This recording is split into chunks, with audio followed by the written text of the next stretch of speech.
Boa tarde, sejam todos bem-vindos à nossa quarta edição da Festa de Cinema de Animação. Tivemos ontem um debate também à volta desta semana, o mês de animação, que o Centro Cultural Franco-Moçambicano comemora em outubro, o mês todo, com atividades especiais de animação. Hoje voltamos com mais um debate com o tema Fontes de Financiamento para Filmes de Animação em África. É um tema bastante interessante para quem está a iniciar o mundo de animação, para quem pretende animar, para quem pretende saber exatamente sobre os processos todos de aquisição de financiamentos e tudo mais. De momento, deixo agradecer aos nossos parceiros que tornaram possível essa iniciativa: o Camões, o Centro Cultural Português, Anima Estúdio Criativo, Instituto Francês e também um especial agradecimento ao nosso moderador, Wilford Machili, ao Nildo Essá e todos que estão aqui presentes. Continuação de um excelente dia a todos e obrigada. Sim, eu quero entender mais ou menos a parte da pré-produção até a pós-produção do filme que acabamos de ver. Mas quero entender o que é exatamente? Eu quero entender, por exemplo, a sua mão na produção do filme, se só esteve envolvido na produção do script, se esteve envolvido na produção da produção ou da pós-produção do filme.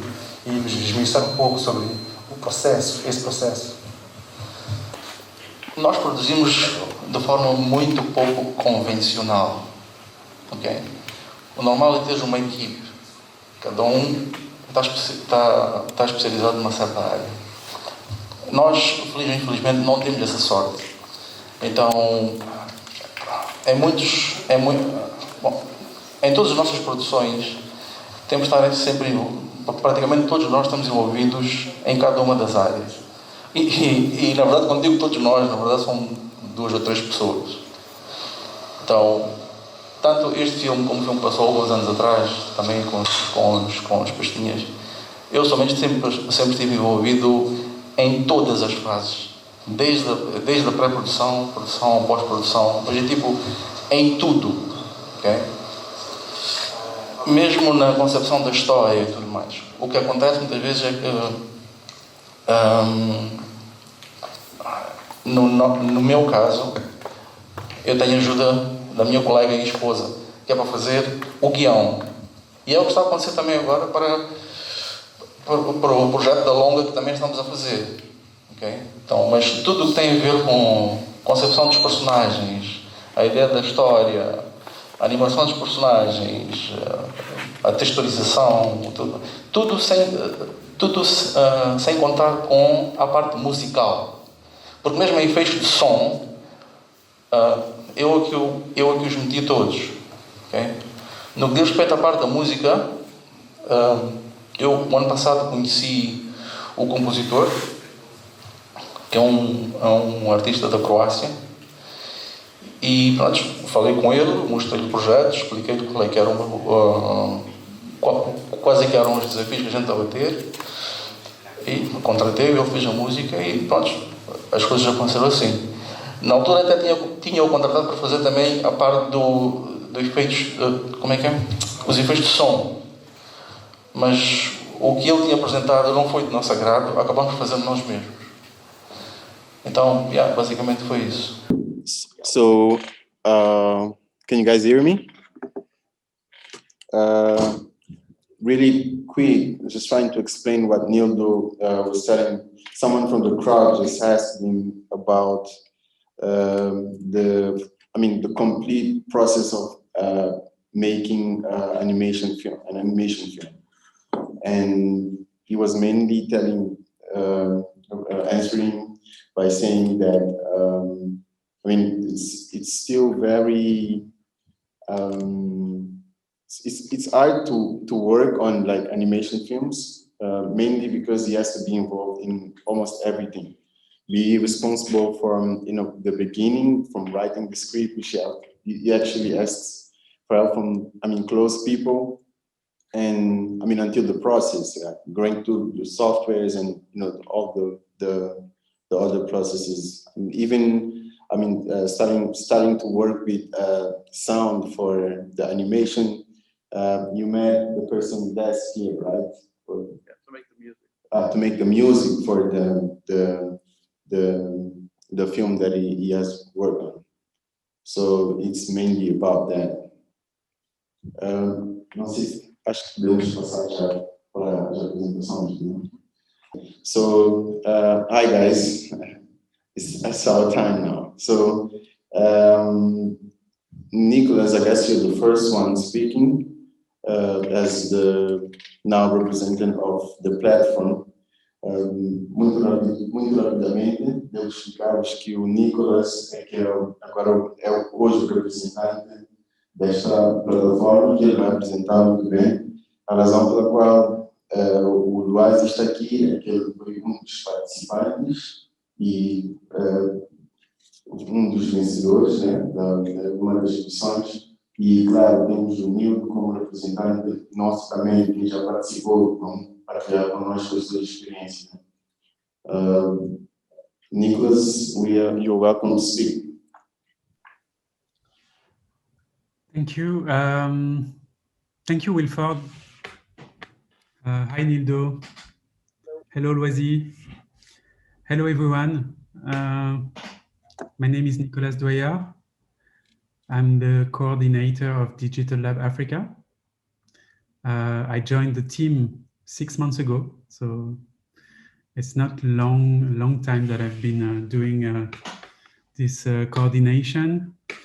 And I would like to, first of all, thank the Centro Cultural Franco-Guineense for inviting me. I think it's a great opportunity to meet you people who like animation and who are, for some of you, in the animation industry. Is it okay? Can you all see the presentation? Yeah. Okay, good. All right, so thank you again to CCFM for inviting me. It's a great opportunity for me to present you Digital Lab Africa. Just before we start with the presentation, I just wanted to tell you that the COVID-19 pandemics disrupted our activities and our plans quite badly.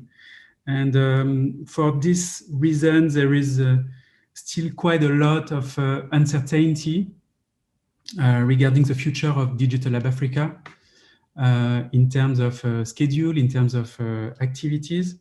So I'm gonna present what is Digital Lab Africa today and how it's supposed to work in the future. But things may change, obviously, depending on the situation. So it was just a short introduction. All right. So what is Digital Lab Africa? I hope you all can see. It's a mentorship and incubation program. That's probably something you all know, which is dedicated to African creatives in digital content. So that's very large. It includes animation, of course, and we are here to talk about it, but also what we call immersive realities, which is basically virtual reality, VR, augmented reality, AR, what we call XR in general, but also music, digital tech, music tech, digital music, and digital art. DLA is also now what we call a sort of ecosystem made of partners, experts, because it's been existing for several years now. We've really built this ecosystem. And what's really nice is that it's made of partners and experts and key players, really, not only in Africa, but also in France and in Europe. A little bit of history. So I was saying that Digital Lab Africa has been existing for some years. It was actually created in 2016 by the French Institute of South Africa, which then gave it to Chimolorong Digital Innovation Precinct in 2018.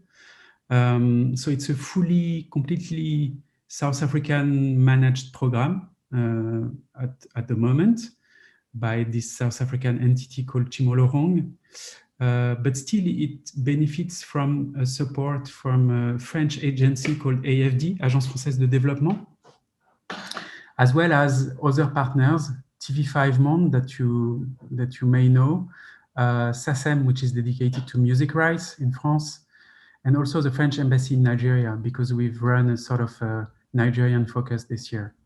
We obviously have many other partners at a lower level, but these partners that you see on the financial partners of the program. It's always important to know when you have a program of support, who's behind this program. So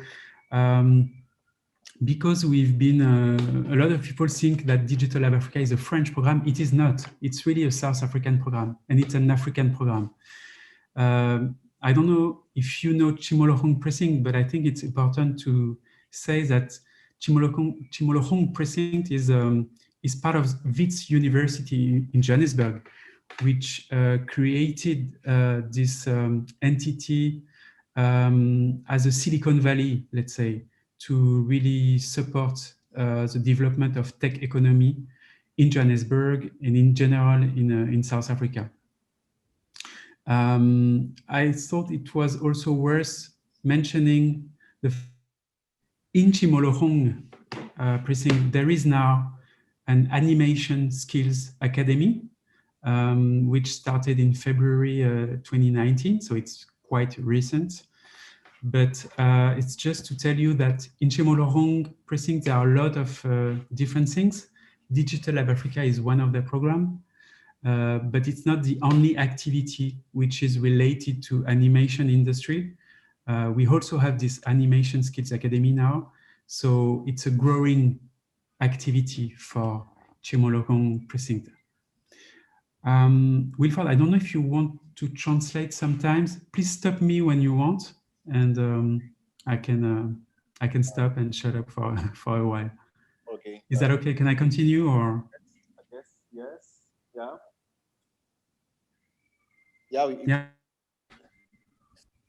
Yeah, you can go on. Just quickly, what are the objectives of the Digital Lab Africa? It's obviously identifying the emerging talents, like some of you, I'm sure, and startups within the creative industry on the African continent. When we have identified these people, we want to be able to help them with their project, development of their project, with the support of experts, mentors, and all these people being part of our ecosystem in France and in sub-Saharan African countries. We want to have this project to access the market. I think it's also a key objective of the DLA.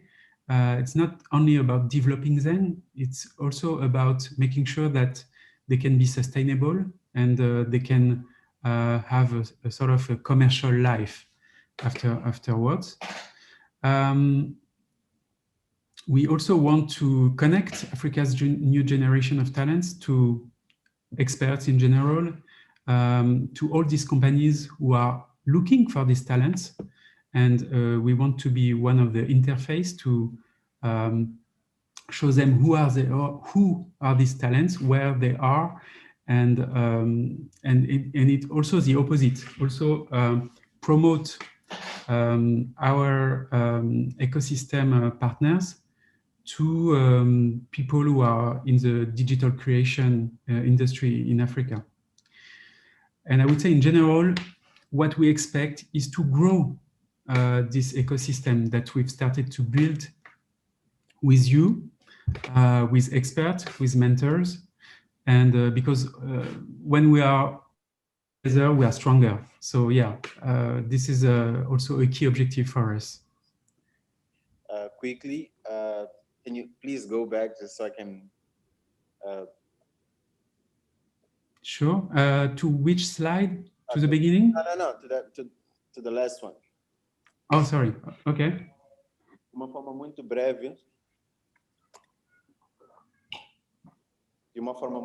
explicar os principais objetivos da plataforma Digital Lab África passam por, primeiro, identificar novos talentos e emergentes, novos criativos, né, nas indústrias de produção criativa em África, né, acelerar o desenvolvimento do suporte e talento, supostamente, do ecossistema do Digital Lab África,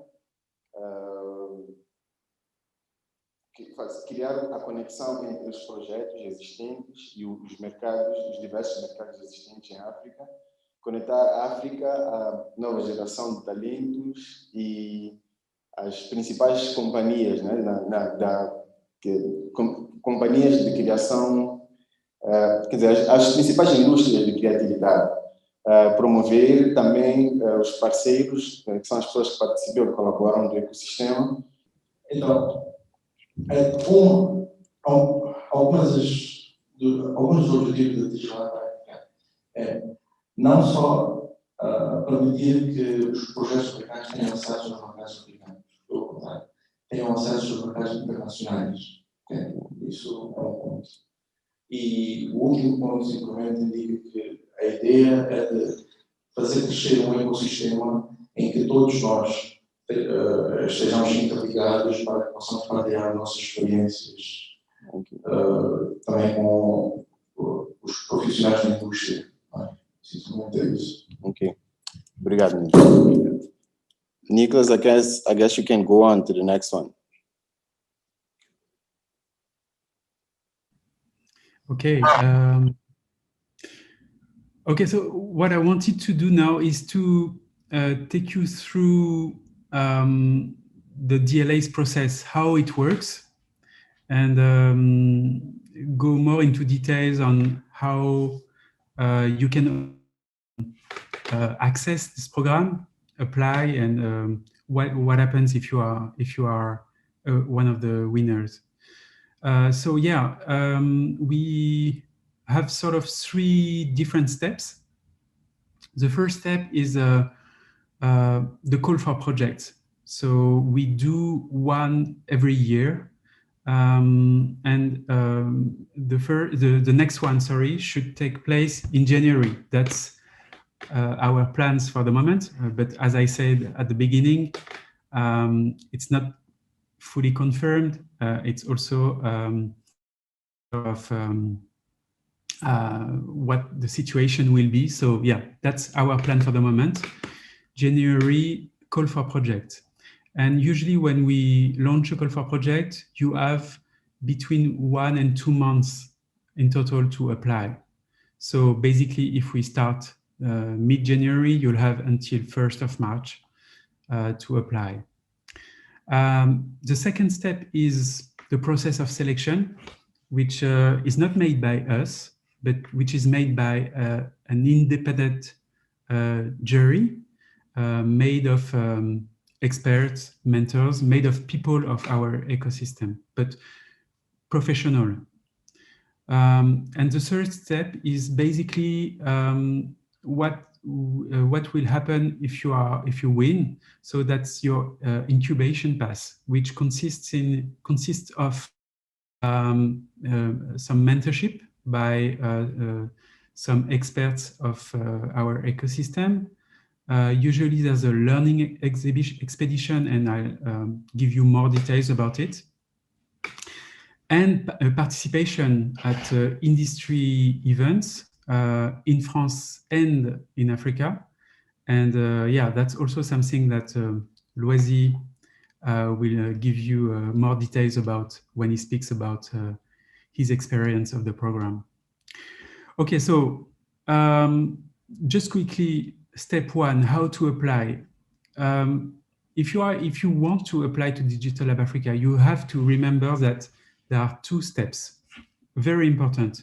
The first step consists in filling in online the application form. So that's quite easy. There are a few information that you need to give us through this form, and then it's sent to us directly. But to validate your application, and this second step consists in sending us the required documents by email. And why I'm saying it's very important is because last year we received 500 applications in total, but for only half of them, we received the documents. So it's 1 out of 2 people who miss the second very important step. Because if we don't get the documents, then qualify for the selection.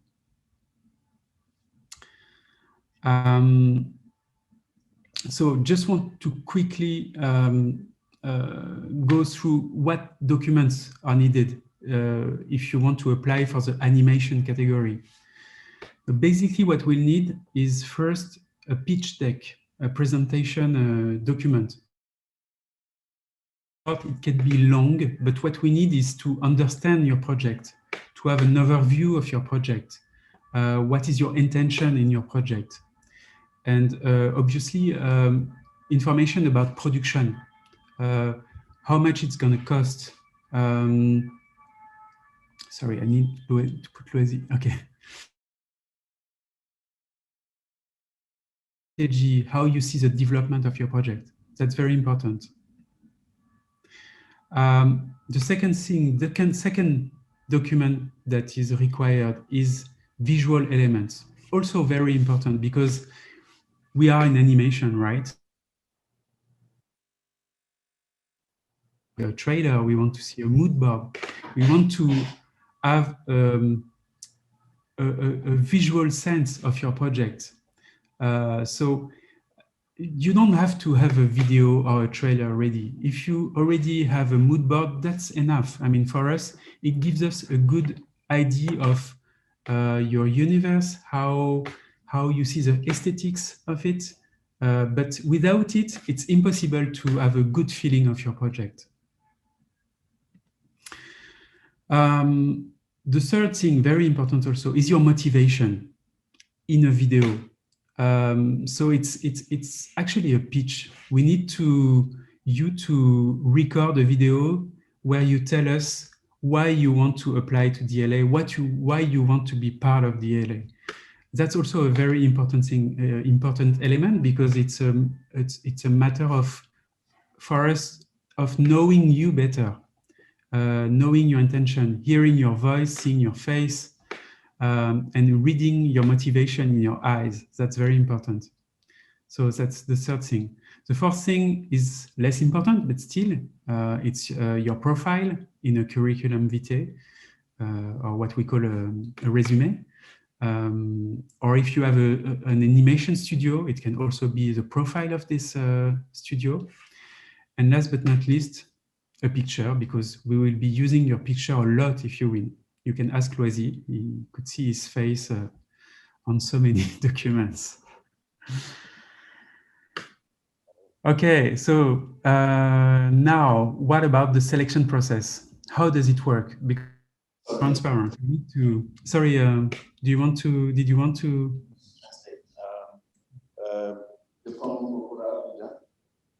O que ele está a explicar é que para as submissões, os processos de aplicações a este suporte da Digital Lab, existem 3 passos que tem que se seguir. O primeiro, que é a espera da plataforma mesmo, que é o lançamento da aplicação. No caso deles, por causa de que ele ficou no início, por causa do Covid, acho que os planos deles estão bastante comprometidos este ano. Entretanto, para o próximo ano, que estão supostamente marcadas para janeiro de 2021, tem habitualmente a duração de 1 a 2 meses, o tempo que eles duram para receber, que dão para receber aplicações. A segunda fase, que é realmente a que eles recebem as propostas, e a última, em que eles começam a dar este mentorship para conhecer os projetos.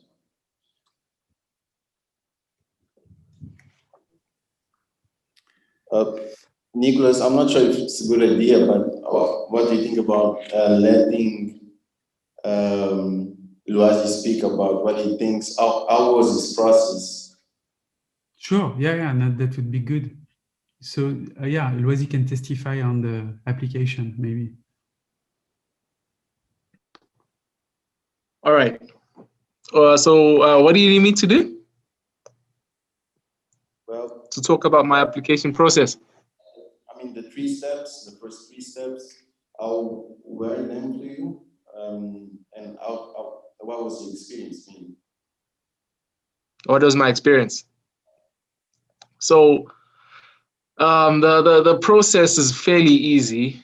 Oh, by the way, sorry, my name is Lwasi. I'm a Digital Lab Africa beneficiary as well. So, I mean, I applied for the DLA when I saw the call on Trace. I saw it on TV. I was like, listen, I need to apply. The process was fairly easy, but it's very important that you follow each and every step to the T. And then, you have a higher chance of being selected. After that, you don't even need much, just like Nicolas said right now, you don't even need much, but you need to motivate your story. You need to give Digital Lab Africa confidence in your projects. And that's exactly what I did. I didn't have much at the time, but I was still working. And I showed them, my steps, and I showed them progress as we went. So it gave them confidence in obviously investing in me, for lack of a better term. And, we went through the whole process. We went through the whole systems with the interviews. I had interviews with the mentors. And I think Nico will run through that right now. And then after that, I got selected. I just heard the news that I got selected on Facebook. And, when you are selected, there's a lot that you get from the Digital Lab. In winning, you get to attend animation festivals sponsored by the Digital Lab. So there's an animation festival in South Africa called Fagugesi. It's a huge festival. And, Digital Lab takes care of everything, takes care of you, make sure that you're sorted throughout the whole festival, and you get to meet people, you get to rub shoulders with great people. There's another festival that Digital Lab sponsored, which was called NSC. NSC is one of the biggest animation festivals that you could actually, go to. And there's people from Disney, there's people from Nickelodeon, you name it. You rub shoulders with them, you get to see how the whole animation business works outside of Africa. And, you get to make friends from overseas. So I met the guy that created Gravity Falls. It's an animated show that plays on Disney. It's called Gravity Falls. His name is Alex Hirsch. I met him at a party that was sponsored by Disney. And, it's that experience alone is amazing. So, there's that. You get to rub shoulders with amazing people. Listen, it doesn't even end there, because later on the year I flew to France. When I flew to France at Cyclic, that's when I began my 1-month residency at Cyclic. And Cyclic it's amazing. You get your office set up, you get a special office for you that is set up that gives you a chance to work on whatever project that you want to work on. And they get to call people, whoever you need. If you need a storyboard artist, if you need graphic designers, if you need story, people will help you with story. Cyclic provides that for you. For the whole month, you are there, you are getting help, you are getting all the support that you need to make sure that your project goes to the next level, a level that it could possibly be. And doesn't end there. On top of that, you get what's this thing called? You get prize money. Sorry, you get well, sorry, yeah. there's no prize money anymore. Okay. I guess there's no prize money but listen, everything else is worth it's worth a lot in itself. So I mean, the prize money is really not that important because just helping you out and everything is sorted for you. So that's what I got, and you know, Digital Lab keeps supporting. It really, like, here I am 2 years later, I'm still associated with them. Whatever help that I need, I can actually send Nick a message. Nick will jump and be like, what do you need from us? We can help you here and here and here. So it's still a continuous relationship. And I mean, it's very good. It's very good. And it's in your best interest to apply, to make sure that you apply for Digital Lab Africa. And trust me, your life is not going to be the same after you win. And nice. Yeah. I wanted to also give some minutes for Nildo to tell us his experience, if you guys don't mind.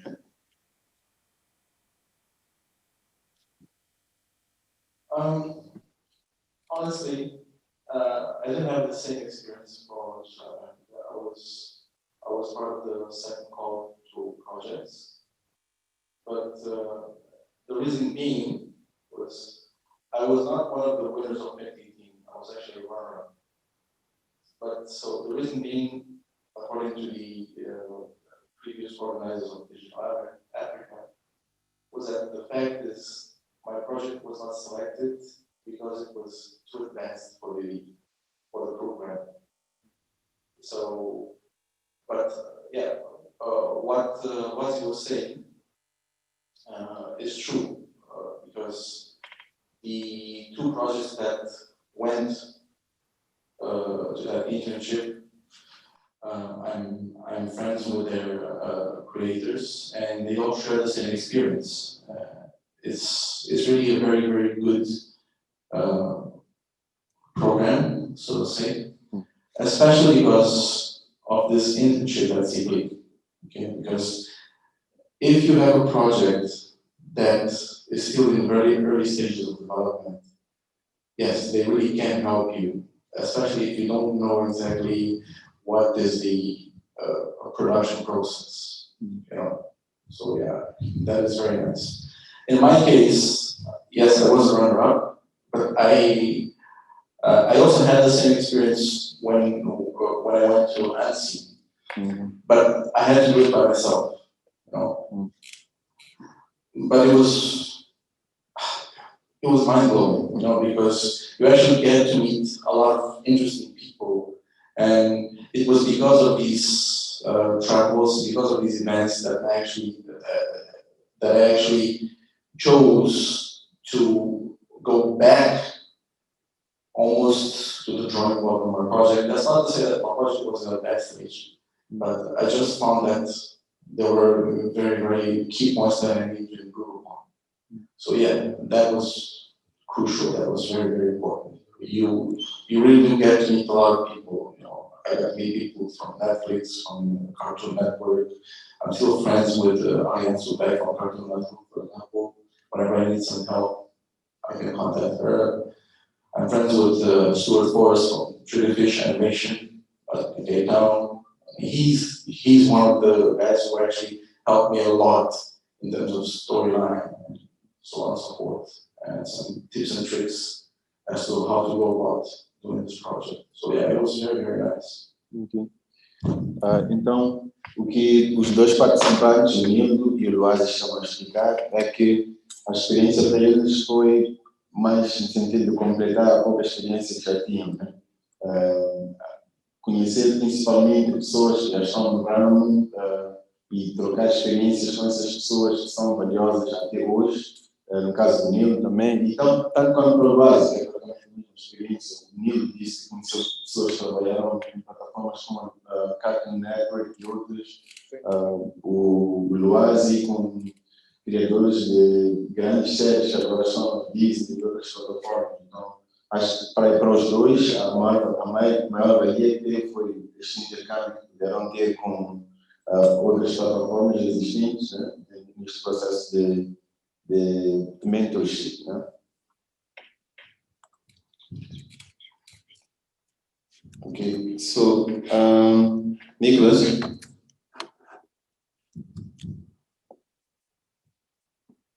Yeah, so apparently we are out of time now. Yeah, a little bit, sorry.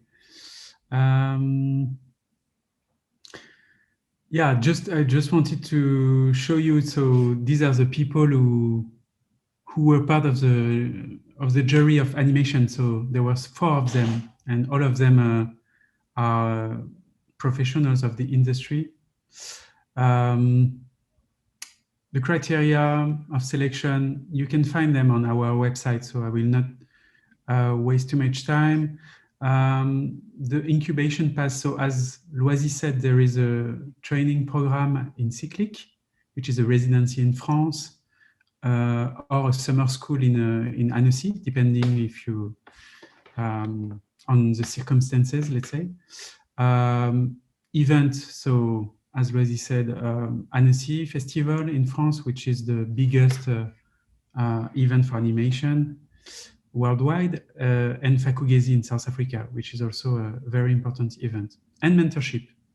You get the support of 2 mentors to guide you through the development of your project.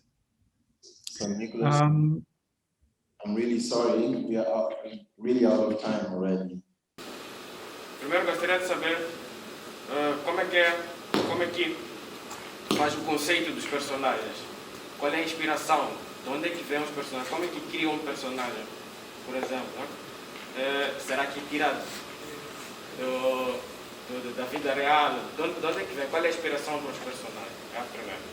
E a segunda é, ao animar, usa referências, vídeo referências?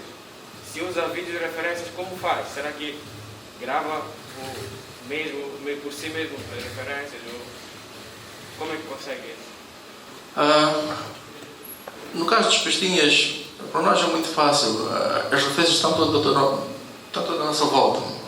O que nós queríamos fazer com as pastinhas, inicialmente nós tínhamos a ideia só de criar um personagem, que é o personagem do sexo feminino, que é a Lili. Okay? Porque nós gostaríamos de mostrar aquela coisa de woman empowerment e independência das mulheres e tudo mais. Mas achamos que ela só naquele mundo estaria muito sozinha. Então, por isso é que criamos os outros 2. E aproveitamos com isso também tentar abordar basicamente as 3 classes sociais diferentes que a gente tem. Então, inicialmente, se bem que as coisas depois agora acabaram de mudar um bocado, mas inicialmente a nossa ideia era sempre de que, ok, ali representaria a classe social tipo média alta, o minhoca a classe social média e o Zé Gordo a classe social baixa, estás a ver?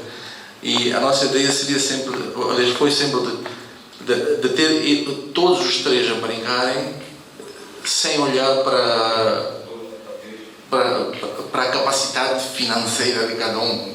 Assim, era mais por causa disso. Yeah. E como a gente começou, essencialmente foi fazendo vários testes em termos de personagens, em termos de aspecto físico, o que a gente queria que cada um fosse, as características de cada um e tudo mais. Foi um processo bastante longo. Nós começámos com este projeto em setembro de 2010. Mas é começar no sentido de, ok, a primeira ideia.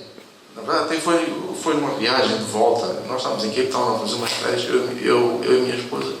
E no caminho de cá, aliás, no caminho para cá, começamos a chutar ideias. Porque o que nós, como é que dizer, o normal era sempre a gente fazer projetos para os outros, para outros clientes. Mas eu quando criei a FX, nunca foi com esse intuito. O meu sonho era, e ainda é, foi sempre criar coisas locais, mas feitas por nós. E as nossas próprias ideias. Mas é extremamente difícil. Por isso é que estamos agora, 10 anos depois, ainda para fazer o filme. Porque, e por isso é que também concorrer com a Digital África na altura e tudo mais. Okay? Tem sido difícil. Tem sido bastante difícil, mas ao mesmo tempo tem sido muito bom.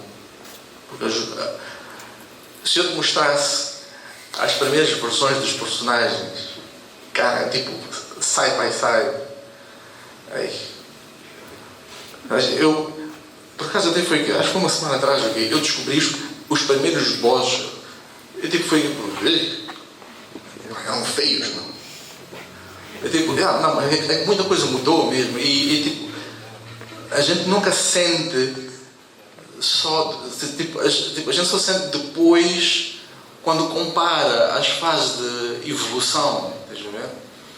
Então, mesmo agora estou a falar contigo.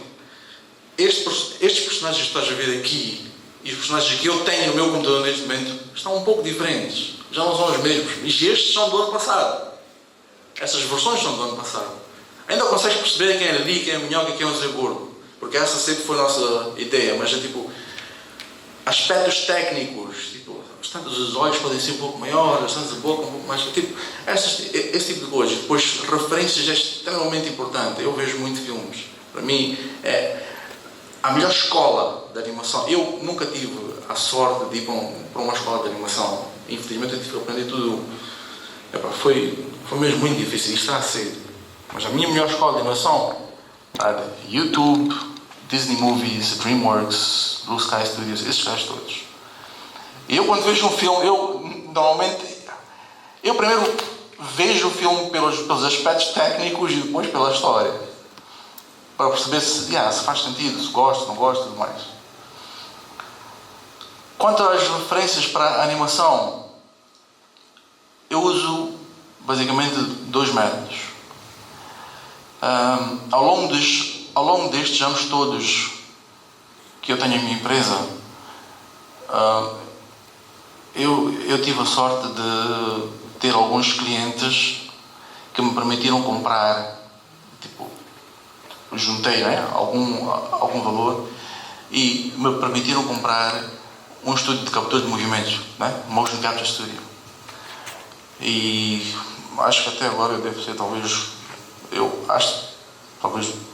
aqui na praça, talvez uma ou duas pessoas ou uma ou duas empresas devem ter uma coisa dessas. Mas eu nem sempre uso, porque depende do projeto, ok? Muitas vezes eu filmo a mim mesmo como referências e depois tento exagerar e faço a mesma coisa com captura de movimentos. Eu procuro nunca usar, a menos que esteja a fazer um projeto em que requer mesmo movimentos super realistas, aí usas o resultado tal como ele sai, Mas eu tento sempre usar a captura de movimentos apenas como uma base. Boa tarde a todos. A minha pergunta é muito simples. Eu gostava de saber quanto tempo levou para fazer este filme, só que acabou de dizer que começou o projeto em 2010, Mas eu estava curioso mesmo para saber quanto tempo leva a partir do momento que se começa o timeline no projeto, Da animação, o storyboard, o desenvolvimento para exportar já. Gostava de saber mais ou menos quanto tempo é que leva já para... Não vais gostar da resposta. É assim, varia muito. Este projeto em particular, começou em 2010, mas nós temos muitas pausas, porque não é um projeto pago, nem é um projeto interno, ok? Só para teres uma ideia, antes de fazer este filme, eu não sei se acompanhas a vida dos meus filhos ou não, ou hoje acompanho eles não, mas o filme anterior a este foi aquele ladrão de brinquedos que nós fizemos. Aquele filme, se não falha, tem cerca de 12 minutos. Eu comecei a fazer aquele filme em finais de 2011 e terminei em início de 2013. Mas não porque eu estava a fazer full time, pelo contrário. Esse é que foi o principal problema. Porque todos nós temos que comer, infelizmente, ou felizmente, não sei. Mas, por exemplo, este em particular já foi diferente. Este filme tem para ir metade do tempo. E eu filmo em menos de 3 meses. Isso foi ano passado. Antes deste, eu produzi um trailer em 2017, em finais de 2017, que seria exatamente, tem um avião aqui, que seria uma amostra daquilo que eu gostaria que fosse o filme, tipo a longa-metragem. O objetivo deste trailer foi mais para mostrar aquilo que nós somos capazes de fazer, para fora. Porque foi a nossa primeira vez também que nós participámos de um evento internacional. Eu não sei como vocês são como criadores ou como artistas, mas muitas das vezes os artistas são muito orgulhosos e são muito doces do projeto. Okay? Eu já fui lá com uma mentalidade que eu sei que eu preciso melhorar o projeto, não sei onde.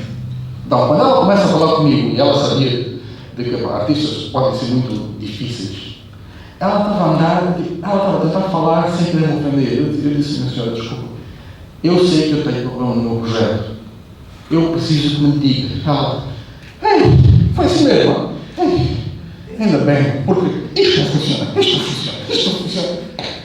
Nada, eu saí daquela reunião,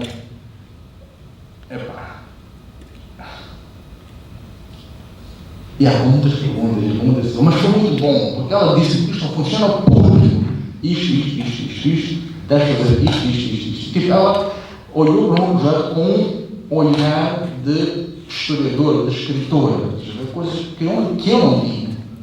Isso foi muito interessante e muita coisa mudou de lá para cá. Bem, primeiro quero agradecer a ti, Nildo, pela tua disponibilidade e presença, para poderes partilhar a tua experiência. Infelizmente, como vocês viram, não tivemos tempo suficiente para acompanhar a apresentação do Nicolas, da Digital Lab. Entretanto, eu acredito que o Franco criará condições de adquirirmos a informação, acho que pelo menos do PowerPoint ou pelos websites que também de certeza estarão disponíveis na plataforma do Franco, né? Para vocês poderem aceder. Eu acho que é tudo. Muito obrigado pela vossa disponibilidade também e até já. Obrigada pela presença de todos. Espero sábado e segundas-feiras no nosso Cineclube, pontualmente às 18 horas. Obrigada Nildo, obrigada ao Macro Criativo, obrigada ao Wilford e obrigada a todos.